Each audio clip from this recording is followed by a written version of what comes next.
Friends welcome back to healthy Charan Samayal. Healthy சரண் சமையலில் இன்றைக்கி ஒரு டேஸ்ட்டான ஆந்திரா ஸ்டைல் காலிஃப்ளவர் ஃப்ரை தான் பார்க்க போகிறோம். ஹெல்த்தியான ஆந்திரா ஸ்டைல் காலிஃப்ளவர் ஃப்ரை என்னோடய ஸ்டைலில் பண்ணிடலாமா?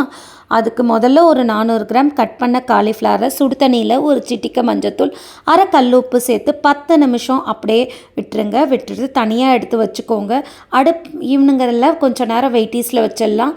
ஒரு அடுப்பை ஆன் பண்ணிவிட்டு ஒரு பேனில் 3 டேபிள் ஸ்பூன் எண்ணெய் விட்டுக்கோங்க. எண்ணெய் காயட்டும். காஞ்ச பிறகு நம்ம தனியாக எடுத்து வச்சுருக்கோம்ல காலிஃப்ளவர், அதுவும் இது கூட சேர்த்துக்கலாம். காலிஃப்ளவர் ஒரு 10 நிமிஷம் அப்படியே வதங்கட்டும். நான் இன்றைக்கி கொஞ்சம் மீடியம் சைஸில் கட் பண்ணியிருக்கேன். உங்களுக்கு இன்னும் கொஞ்சம் சின்னதாக வேணும்னா இன்னும் சின்னதாக சாப் பண்ணிக்கோங்க, குட்டியாக சாப் பண்ணிக்கோங்க. நல்லா ஒரு 10 நிமிஷம் வதங்கட்டும். இவனுங்க வதங்கிட்டே இருக்கிற போது நடுவில் ஒரு மிக்ஸி ஜாரில் 5 பல் பூண்டு சேர்த்துக்கலாம்.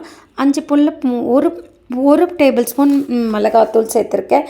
இந்த மிளகாத்தூள் ரேஷியோ 1 கிலோ மிளகா 1 கிலோ தனியா, அரை டீஸ்பூன் எள்ளு சேர்த்துக்கோங்க. ப்ரெக்னெண்ட்டாக இருக்கிறவங்க எள்ளை ஸ்கிப் பண்ணிவிடுங்க.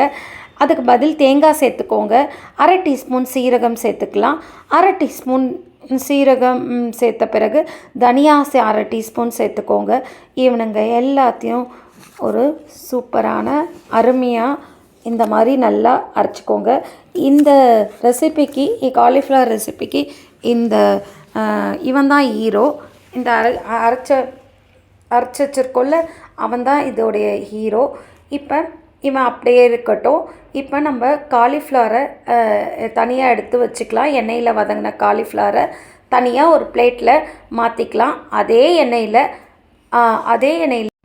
எண்ணெயில் அரை டீஸ்பூன் கடுகு சேர்த்துக்கலாம். கடுகு பொரியட்டும். பொரிஞ்ச பிறகு தான் ஒரு வெங்காயத்தை, சாப் பண்ண வெங்காயத்தையும் அதோடு சேர்த்துக்கலாங்க. சேர்த்துட்ட பிறகு ஒரு 3 பச்சை மிளகாவை நல்லா கீறி வச்சுக்கோங்க.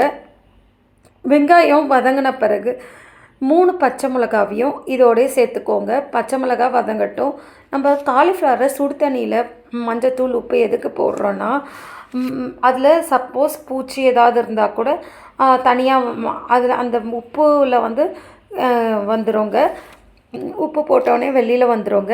அதுக்காக தான் ஒரு 10 நிமிஷம் அப்படியே வைக்கிறோம். இதை பண்ணாமல் இந்த காலிஃப்ளவரை சுடு தண்ணியில் போடாமல் பண்ணாதீங்க. இப்போ நம்ம வச்சுருக்கோம்ல காலிஃப்ளவர், தனியாக எடுத்து வச்சுருக்கோம்ல காலிஃப்ளவர், அதுவும் சேர்த்துட்டு ஒரு அரை கிளாஸ் தண்ணி விட்டுக்கோங்க. அரை கிளாஸ்க்கு மேலே தண்ணி நிறைய சேர்க்காதீங்க. தண்ணி அதிகமாக இருந்தால் நல்லா இருக்காது இந்த டிஷ்க்கு. இப்போ நம்ம அரைச்சி வச்சுருக்கோம்ல அந்த பவுட்ரை அரைச்சி வச்சதையும் நம்ம சேர்த்துக்கலாம். மிக்ஸ் பண்ணிவிட்டு நல்லா சிம்மில் வச்சுட்டு மூடி வச்சுட்டு கிளறினிங்கன்னா நம்ம சூப்பரான அருமையான Andhra style cauliflower fry ready. இன்னும் எதுக்கு வெயிட்டிங்? Happy heating. இந்த வீடியோ பிடிச்சிருக்கோன்னு நினைக்கிறேன். பிடிச்சிருந்தா ஹெல்த்தி சரண் சமையலுக்கு மறக்காமல் சப்ஸ்கிரைப் பண்ணுங்கள், ஷேர் பண்ணுங்கள். இன்னொரு இன்ட்ரெஸ்டிங்கான ரெசிபியில் மீட் பண்ணுறேன்.